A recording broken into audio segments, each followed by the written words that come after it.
Art isn't something that just entertains us. It's not just a catchy song you hear on the radio or a pretty painting you see on a wall. It's much deeper than that. Art is something that connects us. It teaches us. It teaches us about ourselves, people around us, and our world, but more importantly, it connects us. Art has the power to show us how to feel and show us how to process and ultimately show us how to heal. I was introduced to music at a young age. I gravitated towards instruments and singing as most kids do, but for me it was fun and it gave me an outlet to express myself, and that's all I looked at it as. Eventually, as I got older, I learned that the world isn't just a place of goodness all the time. There's some of it, sure, but I became more aware of issues in our world, issues that I became passionate about and that I felt like I couldn't change.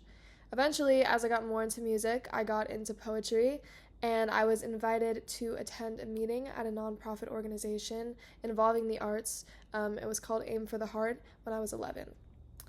I remember walking into a room not knowing fully what to expect.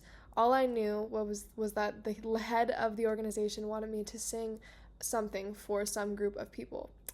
I was surrounded with much older, way more intellectual people than me at this age. Singers, rappers, poets, musicians, activists, lawyers, and I remember thinking, what do all these people have in common? What does a lawyer have in common with a rapper? And what is it about this room that is going to make a difference, that makes change, and that's going to connect us all? I watched other performances first. Each person got up and shared something deeply personal and very raw. I remember a poem about losing a brother to gun violence, a poem about growing up in poverty, a song about growing up with an absent father, another song coming from a mother about losing her son to police brutality. They kept coming. It was all truth, vulnerability. So when I got up with my guitar, I sang a cover by Billie Eilish, Unprepared, and they thought it was cute. They were all much older than me, and they were very kind to me, but when I got home that day, I was inspired to begin creating music with intention. I realized music wasn't just about performing, and it surely wasn't just a personal outlet for myself. It's a contribution to something much bigger than us, and it's a contribution to change. Hi, my name is Chang, and today I'm going to be talking about the power of the arts and emotional literacy. What is emotional literacy? It's the ability to recognize, understand, and manage our emotions in a healthy way. But in a world like today's, we lose touch with our feelings, and it's easy to get distracted when it feels like everything is constantly moving. In a 2022 study conducted by the American Arts Therapy Association, 75% of participants said they experienced less stress after engaging in a creative arts program. This isn't just a statistic. This is proof that art can quite literally heal.